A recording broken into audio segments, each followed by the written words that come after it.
Here we are, Ms. Stephanie Ketcher from Remax Realty and Gary Brown from Mortgage Ingenuity, and we were going to talk today, Stephanie, about what to look for in a house. So many things. So many things. Well, before we do that, why don't we start with our approach from last time, which is, what are you grateful for? Oh, so many things. This week, I think it's the heated floors in my bathroom. It's been chilly, and the heated floors in there have been very, very lovely in the morning. Particularly about 2 or 3 o'clock in the morning. I don't wake up too much middle of the night. My Fitbit tells me I don't, but okay. Yeah. What about you? What are you grateful for? Well, I am grateful for a bunch of things as well. One of those things is I'm grateful for the opportunity to work with Stephanie Ketcher. How's that? You're so sweet. What are you looking forward to? Well, the cruise is next week we leave, so we're planning on the cruise. So definitely looking forward to Ketcher cruise. Got your suntan lotion all lined up and hats packed. I'm clearly as light can be, so I don't tan very well. So 45 sunblock the whole way. Yeah, okay. You don't want to come back as a lobster. No. I get lobster arm in the summer from driving, but I don't need lobster all over. What about you? What are you looking forward to? Well, this weekend could be the first weekend of snowboarding this season. There you go. You know, there's a likelihood that the hills have got a lot of coverage, and last week not. So I wasn't out last weekend. So this weekend I'm looking forward to having both my kids in Collingwood with my wife and I, and trying out this thing called snowboarding again. See if I've forgotten. So do you normally ski and you're learning how to snowboard? No, I've been snowboarding for the past 15 years. I haven't skied in that length of time either. So you love snowboarding more than skiing then? Oh yeah, I went over to the dark side. My pride is on that hill in Collingwood, so you can say hello to it. Okay, I'll do that. So, what to look for in a house, young Stephanie? What do you think? There's so much to look for when you're buying a house, lots of considerations. Best suggestion I can suggest is consider your future. Don't think about what you need right now. Think about what you might need down the road. Okay. Because a house is a long-term investment. You're not going to buy something that suits you now and won't suit you in 5 years. You want to see if you can stay there as long as possible. So an example, for instance, might be don't buy a 2-bedroom when you think you only need 1 right now, when in fact, a handful of years from now, you might need 3. Right. Don't buy a home in a terrible school district if you know you're having kids coming in the next 2 or 3 years, and plan on staying there if you don't like the school. Okay. What's your sense of how often people, or how quickly they move from house 1 to house 2? How long will somebody stay in that house? It definitely depends on their age range, for sure. The average home buyer will stay in their home for 5 to 7 years. Okay. We find that 5-year, when they have to renew their mortgage, renews that question of, should we stay here? Do we renew here? Do we move on? So that's something to consider as well when they're moving is, can they afford mortgage-wise to move? Okay. If they're leaving a home. So when you're dealing, say, with a first-time home buyer, do they frequently talk about a dream home that's different than the one they're currently buying? Always. Always? Yeah. Everybody has that dream home that's, above where they want to be now, above what they can afford, where they want to go to.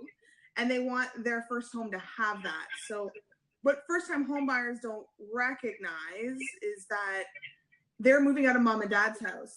And that's not mom and dad's first house. Right. That's what mom and dad have achieved. They've worked towards that. They've earned the double car garage. They've earned the large yard.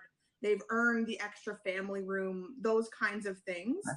So those aren't a given in a first-time home. Maybe you have an eating kitchen, not a dining room. Maybe your yard isn't very big at all or doesn't exist. Maybe there's no garage. Those are all things that are nice to have, but not a need to have in most cases. Okay. And just in that home procurement activity, what's your experience in terms of the role that a home inspector plays? A home inspector is very important in a home, especially for a first-time buyer. If they have no idea what to look for, if they're not handy, if they don't know what to expect, a home inspector can tell someone if they've bitten off more than they can chew when they get to that point. Hopefully, when they go through with me, they have a bit of an idea.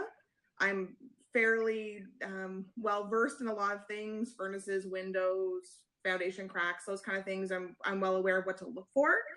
So I don't want to get someone excited about a home that a home inspector will just squash their dreams on later. Right. But definitely important towards concrete facts on what it's going to cost to fix something, or if it even exists as a problem. Okay. Okay. As a home buyer, whether first time or not, just staying on this notion of a home inspector for a moment, if the seller has gone out and hired a home inspector, should I pay attention to that report, or should I get my own? Depends on when the report was done and who did it. You're definitely going to want to ask your agent if that's a trusted home inspector. I don't want to take a seller's report from a home inspector that lives next door, or their brother-in-law who says he's a home inspector and did a report up. You can find these reports online and fill them out and say you're a home inspector. Okay. Unfortunately, they're not a regulated industry, so anybody can really pick up and be a home inspector right now, but you want to make sure it's someone who has courses, is professional, does it often. A regular home inspector should be doing them on a daily basis throughout the week. They don't want someone who does 1 or 2 a month.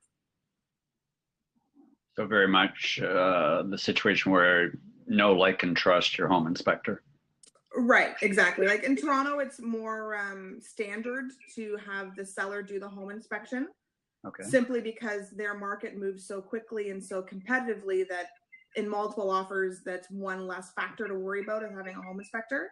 But here in KW, it's pretty standard that sellers would expect a buyer to do their own home inspection still.